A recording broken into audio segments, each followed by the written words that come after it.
Hi everyone, welcome to Wellness by the Water Cooler. I'm Dr. Natalie Flatt, Chief Mental Health Officer at SuperFriend. Before we begin, I'd like to acknowledge the traditional owners of the lands we are joining from today. I'd like to acknowledge the Wurundjeri people of the Kulin Nation, and also feel free to place in the chat where you are joining from today. Now, as I was saying before to Luke and Tara, that this is a topic today that sits really close to my heart and really is the reason I became a psychologist in the first place. You know, to focus on the benefits of early intervention and when the symptoms first start to emerge, not when someone has already reached that breaking point. Now, we know the mental health system is still largely crisis-driven. So too often people don't get the support they need until they are at the point of the distress, or sadly, even not at all. So Beyond Blue's latest mental health and wellbeing check, it really paints that sobering picture, doesn't it, guys? So we've got here nearly 1 in 4 people report delaying or not seeking professional support. And on average, people live with symptoms of psychological distress for 12 years before really reaching out. And almost half of those who eventually seek support, they're already in that high distress moment there, and even, moving then into that diagnosis. And then when it comes to burnout, one of the hottest topics that we've seen over the last 5 years, especially across the workplace, the story is equally as concerning. Beyond Blue's community burnout community survey shows that half the people felt burnt out in the last 12 months, with the highest rates amongst the young people. Now, alarmingly, 45% of workers experiencing burnout, they didn't seek any support, and only 1 in 5 felt satisfied with how their workplace actually addressed it. So really what this is telling us is quite clear, is that we need to change the way we're thinking about mental health. We need to encourage earlier help seeking and create better pathways for support. We need to build workplaces where people actually feel safe to speak up before they hit crisis point. So that's what we're going to be chatting about today. I'm so delighted to be joined by 2 incredible leaders who are driving this shift. Firstly, Tara Woodfull, Senior Leader at Beyond Blue's Early Intervention Team, who has been an integral in expanding the new access program, and now leads the growth of Before Blue, which is a workplace focus initiative creating new pathways for early support. Welcome, Tara. And we've also got Luke, Dr. Luke Martin, a clinical psychologist and clinical spokesperson and senior specialist at Beyond Blue. So Luke has spent more than 20 years supporting individuals and communities to stay well, and he co-founded one of Australia's leading prevention organisations, Prevention United. So today we're going to explore how early intervention can transform outcomes for individuals, organisations and communities, and what role each of us can play in making sure help can come sooner rather than later. Luke, I'll hand it over to you first as the first question. What are some of the standout insights that's really driven that Before Blue's focus on earlier intervention? Yeah, g'day Nat, and g'day everyone who's listening in. So a couple of years ago, it was a real organisational shift for Beyond Blue, where our strategy was released and it was very anchored in earlier intervention. And so we use the term earlier intervention in a very pragmatic way. So it really just refers to the idea that it's never too late to seek support, but the sooner the better. And so I guess if you're more technically minded, you can think about it as an umbrella term that covers indicated prevention, which is when someone might be experiencing some symptoms of a mental health condition but haven't met the diagnostic criteria, as well as early intervention, which is intervening as soon as possible after a diagnosis is made. So that umbrella of earlier intervention, we use it really flexibly. We also want to be here for everyone. So, the idea that if you're really struggling, it's still better to seek out support at that time than waiting for crisis. So we're very pragmatic because we know in reality, a lot of these divisions can be a bit arbitrary and a bit grey. So, the basic idea is the sooner the better is our strategy. Some of the big thinking, I guess, that led us to this strategy. I'm going to go pretty big picture here, Nat. I hope that's okay. So I'm all big picture, Luke. So over the last maybe 20 years or so, we've seen a lot of investment in mental health. Mental health awareness has never been higher. Mental health literacy has improved greatly. People talk about and seek support, more than ever before. But when we look at the prevalence data, the rates of mental health conditions aren't coming down. And in some groups, like young people, the rates are actually increasing at an alarming rate. We've seen a 50% increase in rates for young people over the last 15 years. So despite all of this great work that's being done, rates aren't coming down. And so there's this sense that for every person that recovers and becomes well, more than one person is becoming unwell. So we're pedaling, but we're not moving forward at that national level. The second big insight was really around this idea that over the last 5 years or so, really since COVID, people's lives have become a lot more complex. And we see that when people reach out to our support service, they're presenting with a lot more complexity in their life.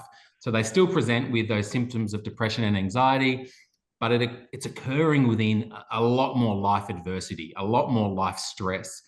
And, you know, when we track some of these big macro forces that are going on in our lives that impact our collective mental health, it's the rising rates of loneliness, it's the reducing rates of social cohesion, it's the cost of living pressures that have really been the number one impact on people's mental health.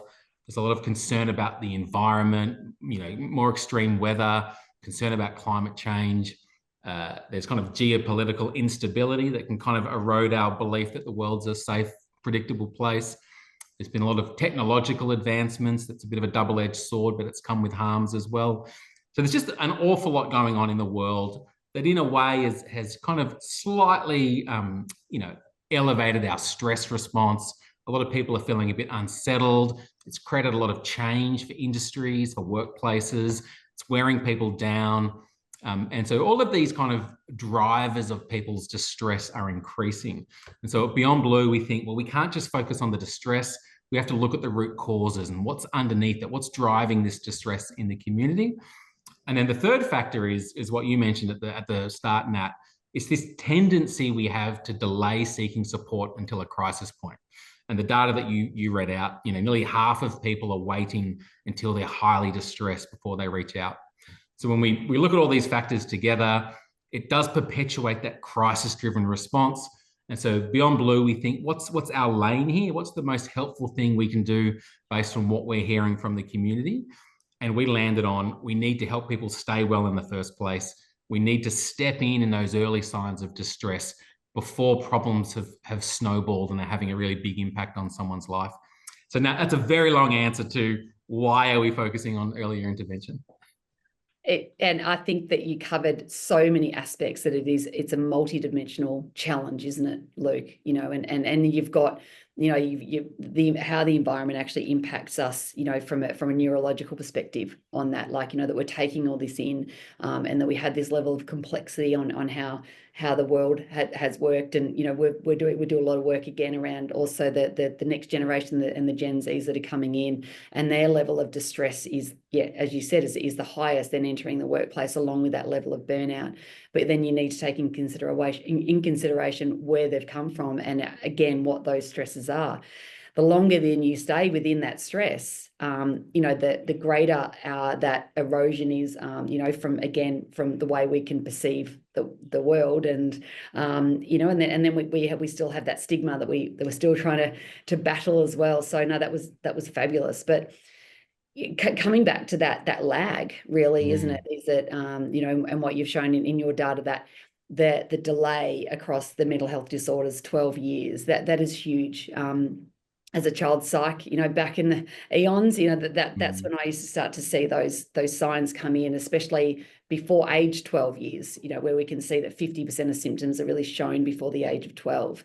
Yeah. But if those symptoms, even in childhood, don't get picked up, or even if they start to even emerge after 12, you're starting to then hit that workplace lens as well within that 12 years. What does the data on your end tell us about when people typically reach out, and why might that sometimes be too late? Yeah. So I guess there's a couple of ways we could talk about this. That we kind of have, like, what are the barriers to people reaching out and those early signs of distress? Because as you said, you know, mental health conditions are different from physical health conditions in the sense they often start early in life, and people can carry their symptoms with them for a long time. As you said, 50% by the age of 14, 75% by the age of 25. So these are conditions that strike early in life. And so what we find is there's structural barriers and there's psychological barriers. And so if we look at the structural barriers, so this is, why am I unable to get the help I'm asking for? And our research shows the two biggest barriers are the cost of services at the moment, particularly in the midst of a cost of living crisis, and wait lists. They're the two biggest structural barriers people face. When it comes to the psychological barriers, the leading factor in our research is this tendency to minimize my problems as not being bad enough yet, or not being significant enough yet to do something about. So I kind of put the mask on, I soldier on, I try to draw on my self-reliance to cope for as long as I can until my symptoms have become severe, and then I reach a breaking point and reach out in crisis. So there's that real, I guess it's a self-invalidation in a way that I'm not bad enough yet. Other people have it worse. I won't do anything. And there's a lot of other psychological factors as well. I think there's obviously the stigma that we talk a lot about, and self-stigma, that what does it say about me if I need support? There's even something which doesn't get spoken about a lot, but sometimes the nature of mental health conditions are the symptoms themselves get in the way of help seeking, because often what drives patterns of distress is avoidance and withdrawal and disengagement, all the things that can be a barrier to reaching out for support. Also, we often see a lot of people who they just know that they're not quite right. They're not sure what's going on. They're a bit overwhelmed. The internal world and external world feels a bit chaotic, but they haven't joined the dots that what they're experiencing is a mental health concern. And so there's a whole range of these psychological factors, but the biggest one in our research is this minimization, that it's not bad enough to do something about yet. And so a lot of the thinking we do at Beyond Blue is, how do we overcome these barriers and how we design our programs and services, both the structural barriers as well as the psychological barriers. Love that. And I think, Tara, you might get into that soon as well.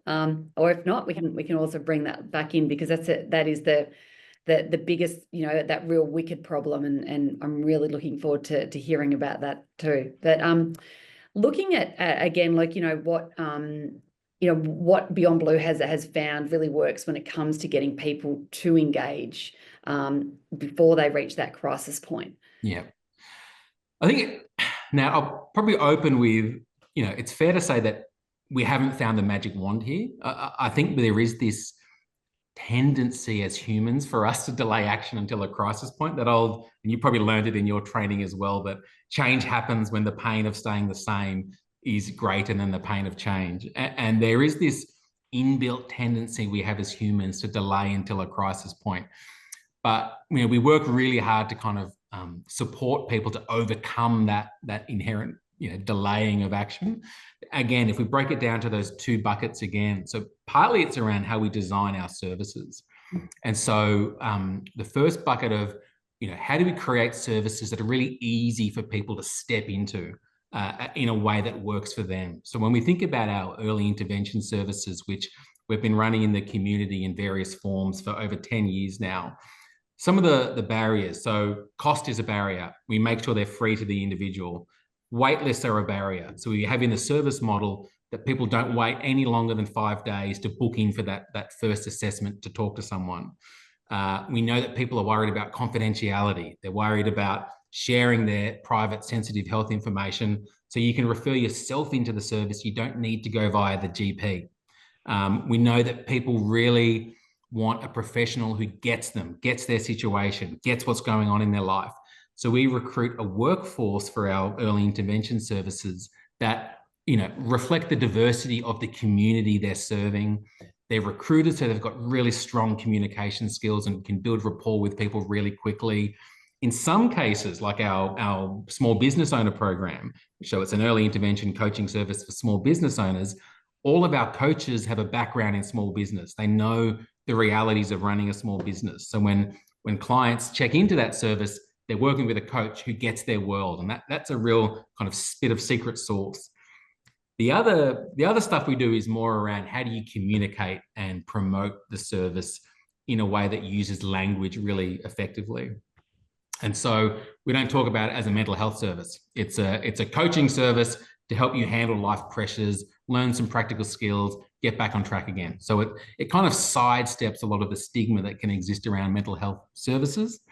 We also use really simple everyday language. So we don't talk about conditions, we don't talk about anxiety and depression. We just talk about learning practical skills for handling, tough times. So it's very grounded everyday language.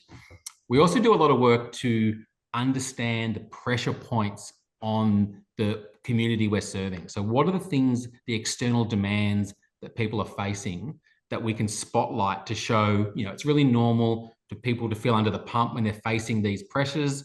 And we normalize the idea that a lot of people get help from Beyond Blue to handle these external pressures. So we kind of dial up the external and minimize any feeling that this is a personal failing or an individual weakness that I'm not coping with these demands, because a lot of people are dealing with a lot. We validate that life is really tricky and really hard for a lot of people right now. We do a lot of work on control. So we know that for a lot of our audiences, it's framing help as you're in charge, you're in control, you're in the driver's seat. You pick what your goals are, what you want to work on. All of our coaching services have a model where every week there's a check-in. So how's it working for you? We use outcome measures to track, are you getting better? If not, where do we need to course correct here? So it's very practical. It's very grounded in, is this working for you? We help people maintain their autonomy, which we know is really important for effective service delivery. We also use a lot of testimonials from people from the community we're trying to help, just credible faces, and they can spotlight the things we know are going to resonate for that audience. So whether it's how practical the services are, whether it's how flexible the scheduling of appointments is, because some of our audiences are very time poor people. It's just that sense of, we get your world, and here's a very easy, low friction step into getting that support, is how we try to frame things now. Absolutely love it. And it all comes back to that person-centric therapy, isn't it? That person-centric model. Yeah. Being able to give people that level of control and autonomy when sometimes, most of the time, their external environment could be feeling out of control. Understanding, the needs of that person, giving them that choice, changing the narrative, like absolutely changing the words, taking all the psycho jargon out of it, and making it that this is a life event, whether predictable or unpredictable, and many people can go through that, and that our whole, that reduction around then that stigma for that barrier. Love the fact that, I think what you said before, Luke, as well, at the start around early intervention, is as soon as there is a level of diagnosis, don't wait for that. And we can see that a lot happening again within our GPs, that there's, when they can conduct a mental health care plan, and then people go on and seek a psychologist or a mental health social worker, and it can be that real long wait time between. So the 5 days, you're still being able to capture even the motivation and to want to then change or to do something about that. So there's all these, this is a secret sauce to a great recipe. And Nat, just to chime in there, I completely agree. One of the things that we find really interesting is to try and use the natural language that the community is using to describe their experience, and reflect that back to them, to create that feeling of, like, I think there's a term called, like, feeling felt, the idea that this communication helps me feel seen and heard, and it resonates. And people use language like, I'm not feeling myself, I'm feeling overwhelmed, I'm under the pump, I can't get a break, I can't get a win, I feel like I'm in a hole and I don't know how to get out of it. That's the natural language people use to talk about their feelings of distress. They don't use the clinical terminology that you or I would naturally use. And so we don't use that when we're trying to communicate them and help them and feel seen in what they're experiencing. Absolutely love it. Now, I think that, if we move in now into workplaces, go from community and then even, delve into workplaces, that I imagine that the trust and psych safety can really play that big role. So we've just completed one of our latest wave data at SuperFriend, and one of our domains for everyone who probably knows is our capability domain. So this actually resonates a lot with us, Luke, as practitioners, where having the ability to be able to gain support and mental health resources within the workplace. But what we're actually looking at is that it's revealed just over half of the workplace, around 56%, said their workplaces definitely offers mental health support, yet only 12% have used some form of mental health support within the workplace. And 44% have actually held back, either due to lack of availability or uncertainty around, again, confidentiality or what's being offered.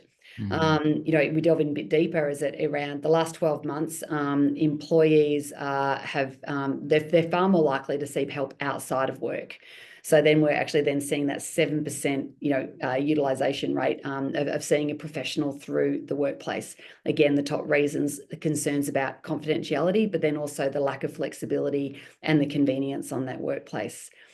So, I know you've already spoken about that. You've got an intervention model that doesn't feel clinical or intimidating, and you've used that lived experience style of levels of clinicians as well. Love to know a little bit more about, even sharing some examples, in workplaces now, and how you can then start to create that culture where reaching out for early intervention or reaching out early can then have still that level of normalization within the workplace, and then can also even feel encouraged. Yeah, it's a great question, Nat. And I think because I think, Beyond Blue for 20 plus years has been working to create mentally healthy workplaces. So we have a lot of, I guess, themes we've noticed over those years of what are the cultures that create the foundations where people are more likely to open up if they're not doing so well, or they'll be more receptive if someone reaches out with a check-in around how you're going. And so I guess, while there's all of the really important policy and procedural work that needs to happen around creating a mentally healthy workplace through that protect, promote, respond pillars, through the thriving workplace indicators, there's a lot that is really important there.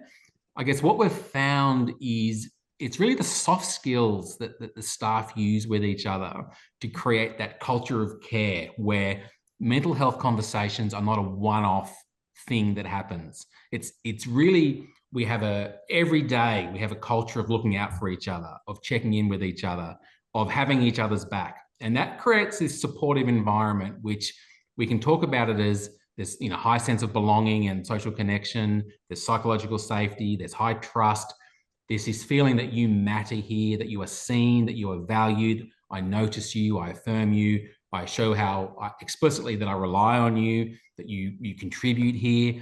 It's all of these relational norms that are created in a workplace, that the way that people know each other more than just their role. They know if you're caring for a sick parent, or if you're worried about your teenager. It's this humanity that kind of pervades the workplace, that sets the tone, and that culture is really reinforced through the micro moments every day. I'm grabbing a coffee. Do you want one?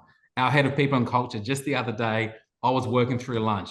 She reaches across. Do you want me to grab you something to eat? You look really busy. Those little moments of care create that culture where when someone is out of sorts or they're not acting themselves, then someone checks in. There's a relational context that says, I'm more likely to tell you that I'm not doing so well. And we do a lot of work with trade and construction industries. And I did a little mini piece of work very recently with site managers.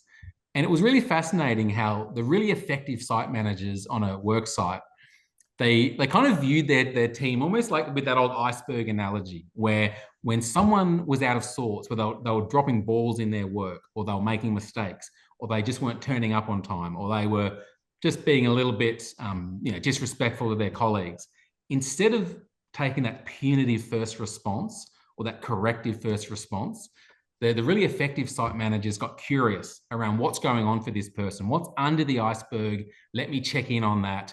Let me see what's going on. And more often than not, they identified that there was something going on, often not related to work. It was a bust up with a partner, or it was money problems or gambling issues or whatever it was. But it was by being curious about their experience, having that relational foundation, that the person was able to open up to them. And then they were more effectively able to say, well, let's explore your options here. What can we do about it? At work, let's try this. Do you want to link in with some more support? Here's Beyond Blue's number. So it just kind of becomes a way of relating to each other rather than a special one-off awkward mental health conversation. Yeah, I love that. Leading with that curiosity and building those relational contexts. And I suppose that's, like construction is what a great example of what, you know, Beyond Blue have done in a more male dominant industry, where we actually know that more men are actually, again, we have that levels of distress, and probably more so at the end of that 12 years to wait that time, and having, I suppose, that mates have got your back. So that real bystander effect, where we know we actually have the power, especially within the workplace, that we do understand people from we get to know people really well. And I think it's like why I like the school settings back then, because this is a place of work where you can show emotional, social, you know, academic and professional working life, and having those levels of relationships. And great example that, you know, people are knowing that you're under the pump and being able to help out. So sometimes when people don't actually realize that something might be up, or their behavior could be a little bit unconscious, again, under that iceberg, having someone that actually knows and understands their baseline, and seeing whether or not they are out of sorts, but being able to check in from curiosity rather than punitive is a brilliant context as well. Just a quick question though, like how would you, you know, for the listeners out there who might be thinking, oh, but we're in a hybrid workplace here. I think the hybrid thing has been really interesting, because I think there's this tendency for work to become more transactional and less relational. And so I think it's not impossible, but I guess you do need to work a bit harder to invest in those relationships. And I guess there's different ways that, you know, we've recommended people do that, whether it's actually, you know, giving yourself permission to have that 5 minutes at the beginning of a meeting to chew the fat about your weekend or what you did last night, and not feel as though that's wasted time, not kind of have that sense that we're not being efficient here, because that's really valuable to form those relationships. We also, at Beyond Blue, we have our own approach to that, which we call it the moments that matter, where we don't have a particular policy where you have to be in 2 days a week or 3 days a week, but there's this agreement that we come together when it counts and when it matters. So that's things like someone's first day, the team tries to be there in person to rally around them, to onboard them. At the end of a project, to celebrate, talk about lessons learned, all staff sessions each quarter, social events. So there's this moments get labeled as, this is the moment that matters. Let's come in, let's invest in our relationships, because we know that's really important for us and how we do our work here. So that's a policy that we've been speaking a bit about that as something that we do in terms of practicing what we preach. And a lot of other workplaces are saying, oh yes, I like that, because it's flexible. It's not rigid and may not fit the flexibility workers are wanting or seeking. It kind of gives you a bit of a best of both worlds approach. Love it. Love that. Moments that matter. It's not all about that's just that perfect place that you can actually, again, celebrate, reflect, you know, gain that feedback, then know what to do. Yeah, which is really the crux, isn't it, of Amy Edmondson's state of, you know, the psychological safety, that to build the innovation and the creativity within a workplace, as you know, obviously as part then also of the culture. Love that.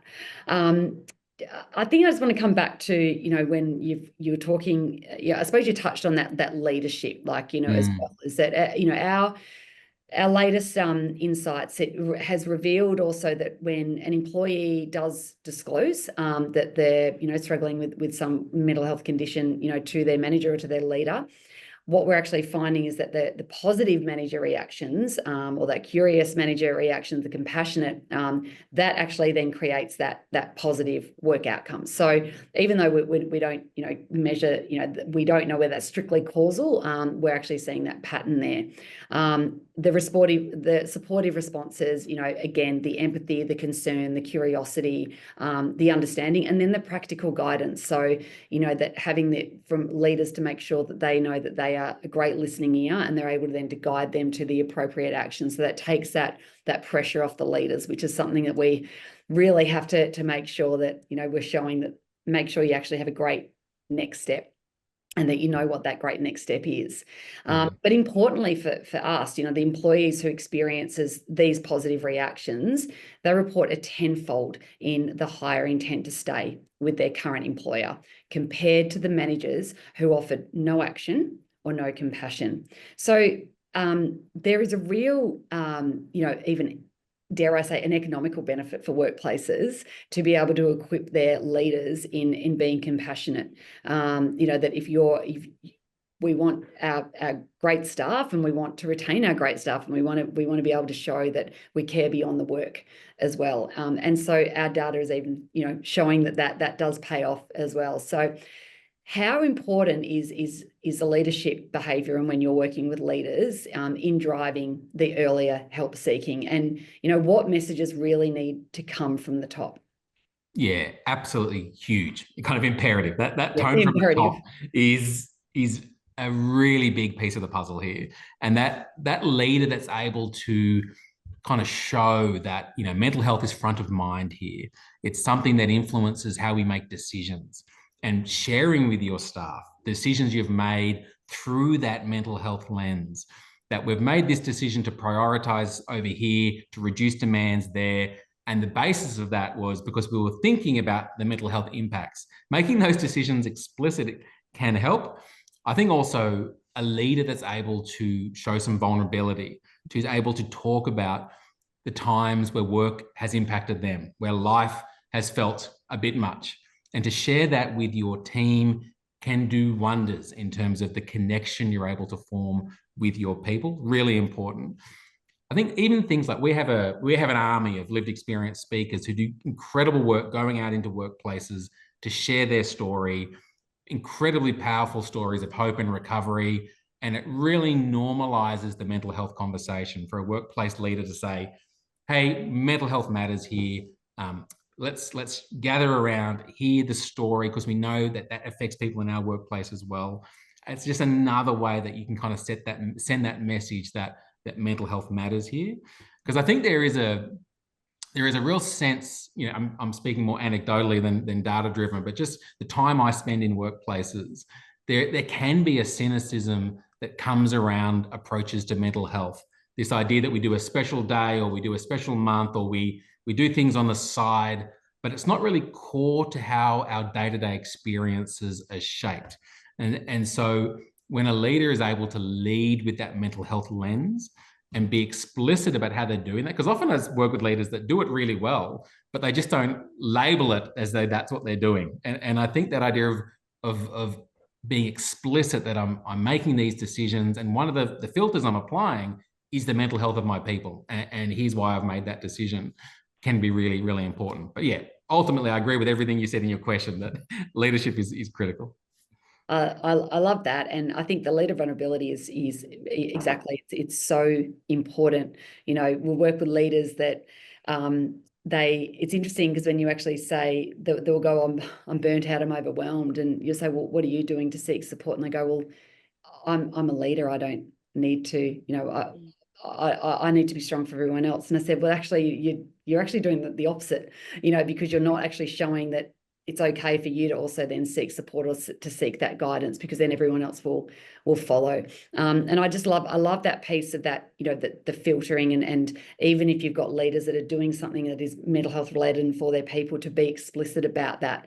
And so people can actually see that is really part of of your strategy as a workplace as a whole, to make that, well-being does need to be, have its own strategy in the first place, because without the people, you've really got no organization, do you? So we want to be able to protect our people, and especially I love the lived events, the lived experience, and having those styles of the clinicians, and any way to actually break down that life can be really hard, and life can be really unfair, and you don't have to do that alone.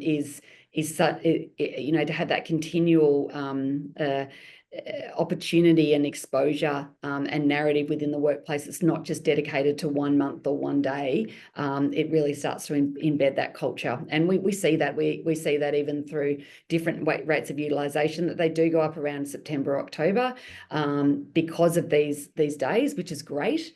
But what about the rest of the days? As we know, that life events don't just creep up just within 1 month, they're all year round. Yeah. Thanks so much, Lee. They were awesome insights. I could speak all day, like normal, but I need to. But lovely Tara has been so patiently waiting, because we want to get into the actual program of what Beyond Blue offer. Tara, what is it? And what's really, I think, most importantly for the attendees and listeners today, what makes it different from the traditional workplace models? Yeah, thanks, Nat. And to be honest, I'm just very happy listening. I could listen to both you and Luke banter all day. You're both so articulate with this topic. So from my point of view, I'm here to chat about Before Blue, which is our early intervention program for workplaces. And it's designed to specifically equip people with the tools and the strategies they need to manage mental health challenges at work and home before things get worse. So the thread continues. It's actually, Luke mentioned it from the outset, but it is based on a proven model of care that Beyond Blue introduced from the UK more than 10 years ago.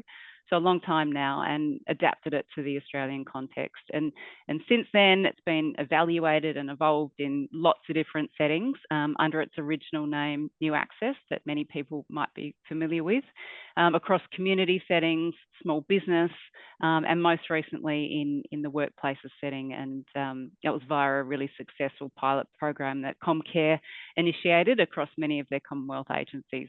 And so that kind of brought us to where we are today, Before Blue.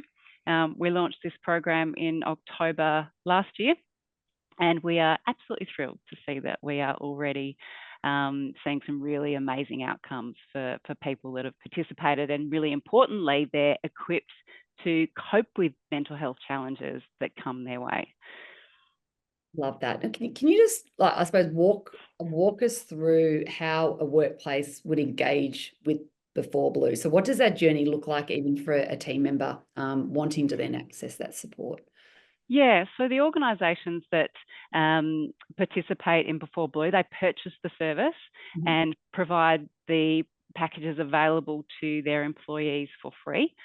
In the same way that they would with an EAP, but this is very much a complementary support that sits alongside EAP, because it sits much more in that prevention and early intervention space with those practical resources and supports.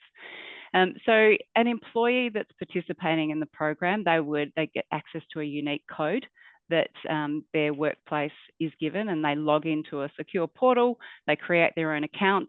They have access to up to 8 sessions. So that starts with an initial assessment, 5 treatment sessions, and then 2 follow-ups if they choose to use them. When they go into their portal, they get to see all the mental health coaches that are available to them, and then they choose who they would like to work with and book themselves in for an assessment.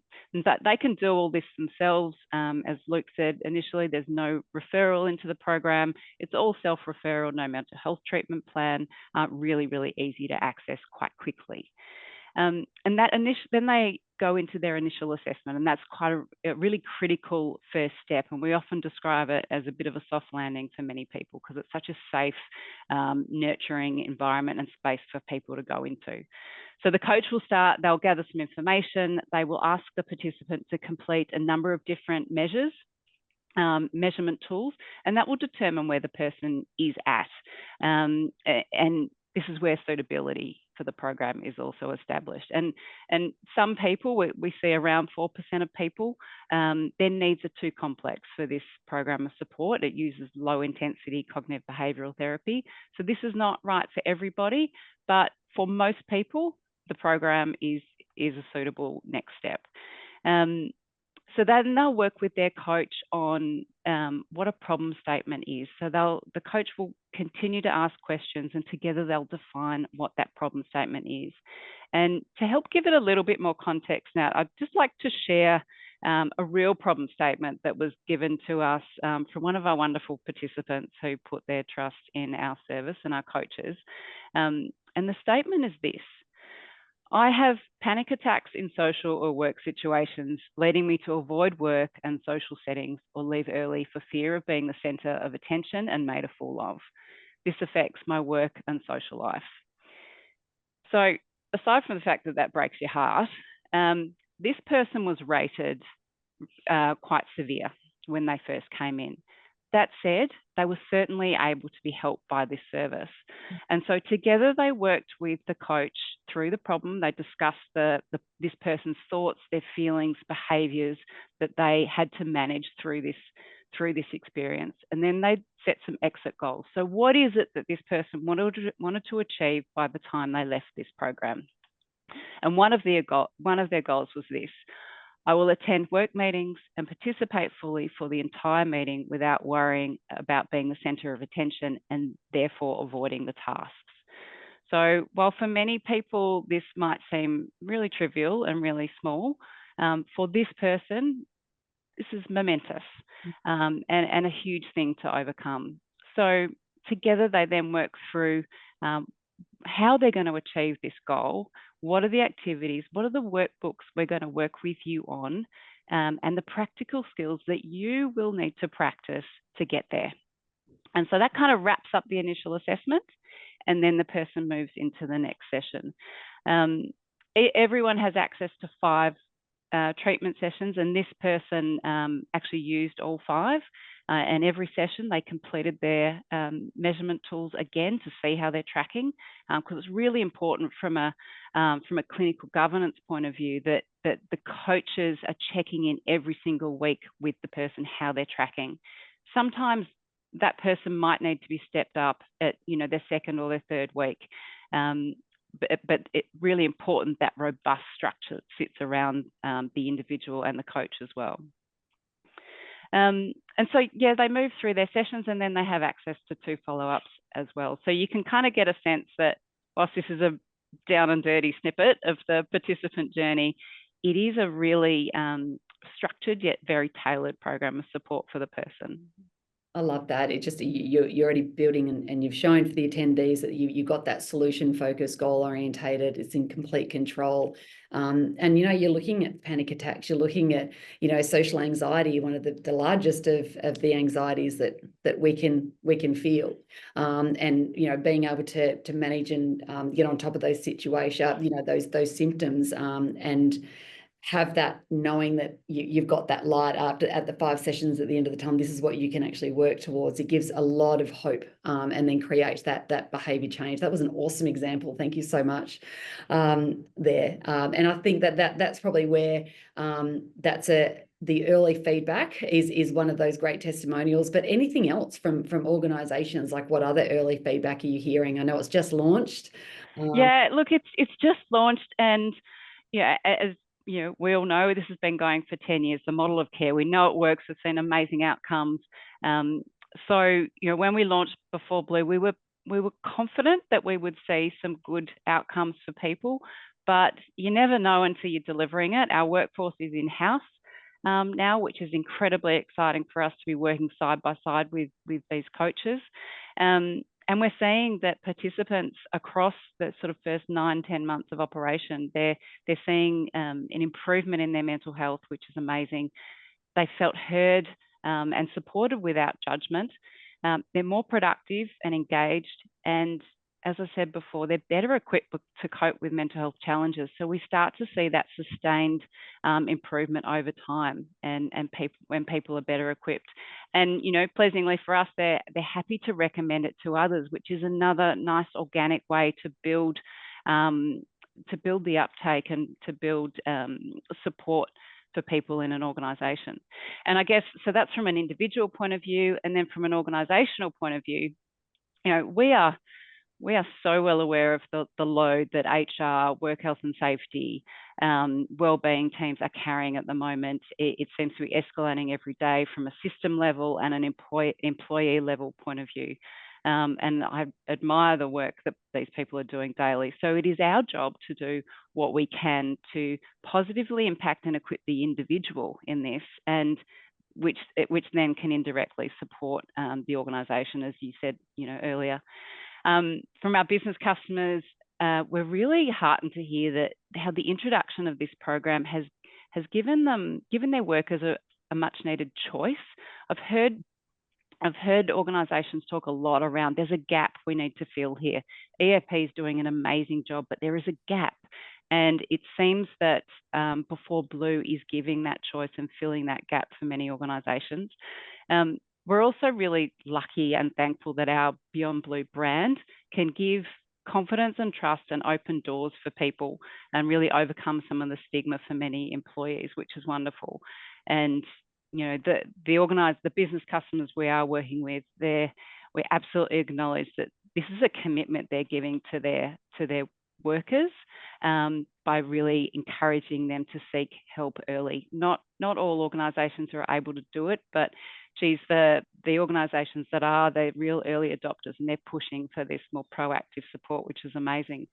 I did actually hear the other day a case manager say that she'd actually never heard employees openly praise a mental health program before, as they do with Before Blue, and another who said how satisfied it is to see people move from that struggling to thriving just after participating in the program. So it's good stuff, Nat. We're really wanting to share it as much as we can. Oh, that's music. That's music to our ears, Tara, and I'm looking forward to seeing even more of that, those testimonials and the data starting to come out. But look, I know Beyond Blue does a lot. Amazing service that helps so many Australians. How do you think? I know it could be a little bit of a future space, but how do you think the data, from Before Blue is going to then feed back in Beyond Blue's broader prevention strategy? Yeah, absolutely. Look, we collect anonymised and aggregated data on usage trends, presenting issues, and outcomes, obviously. And then when we look at this data alongside all the other data we collect at Beyond Blue, it really helps us start to, identify any emerging trends that might be coming up in workplaces. We can really start to refine our prevention strategies and the resources that we also provide. We can advocate for systemic change and continue to do that. I know that's something, it's so important across our organisation. And where we can, we really want to strengthen the evidence base for this specific model of care. So I guess it's like a feedback loop, Nat, that benefits the individuals, the organisations, and the broader community. And that's exactly how we're going to be. That is such an important aspect of any form of intervention, that there does need to be that feedback loop to understand the trends and to create those predictions. For how we can actually best support, which is, it's always going to be a moving beast, isn't it, in that way? Tara, Luke, thank you so much for your time and insights today. What we're going to do is we are going to move over to any questions that we've got a couple in here. I am just going to see if I can find Lisa is a good one. She said that, I like this. Would this replace an EAP program? So you touch base on this. Yeah, no, it's not a replacement. Lisa, I think, no, not a replacement. It's very much a complementary support, because EAP has a very crucial role for many people who need, often support in the moment. I know some EAPs have a much more comprehensive offering, but typically it is an in the moment support that an individual might engage with, a couple of times. This is quite different. It's very practical and preventative early intervention that equips the individual with the skills to manage things for themselves. Yeah. So really that, again, that solution focus, being able to, get on top of the issues, looking at that coaching kind of style more model there is again, I don't even know what the percentage is off the top of my head about, the individuals that can only then need those, the short, kind of more the short getting back on track. And that would be such a high amount.